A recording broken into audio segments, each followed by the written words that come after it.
Mr. President, Vladimir Putin may be a liar and a demagogue, but it is hypocritical for the United States to insist that we, as a nation, do not accept the principle of spheres of influence.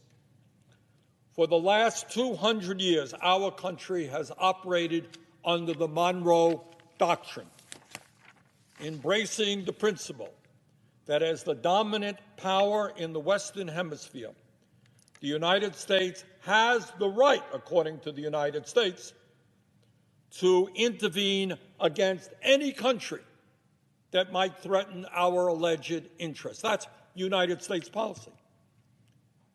And under this doctrine, the United States has undermined and overthrown at least a dozen countries throughout Latin America, Central America, and the Caribbean.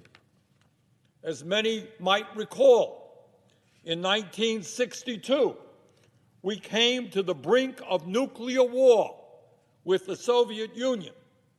Now, why was that? Why did we almost come to the brink of nuclear war with the Soviet Union?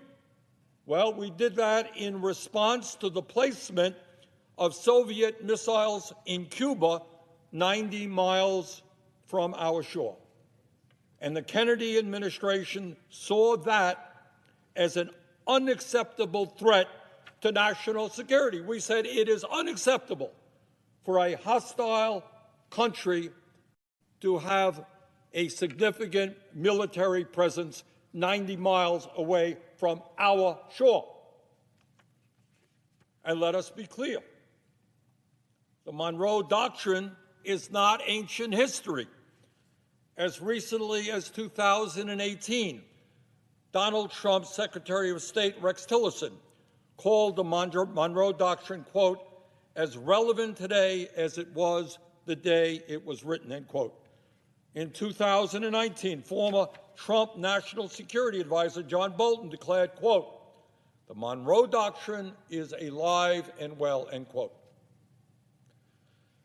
To put it simply, even if Russia was not ruled by a corrupt, oligarchic, authoritarian leader like Vladimir Putin, Russia, like the United States, would still have an interest in the security policies of its neighbors.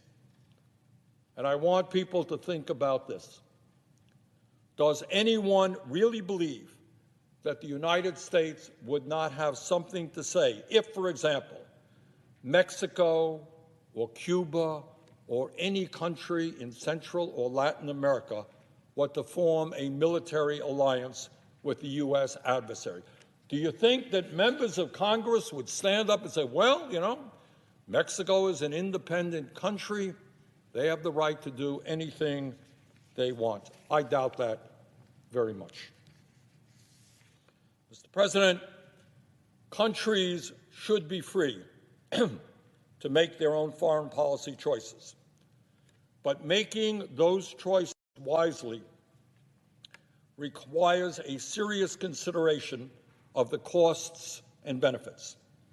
The fact is that the U.S. and Ukraine entering into a deeper security relationship is likely to have some very serious costs for both countries.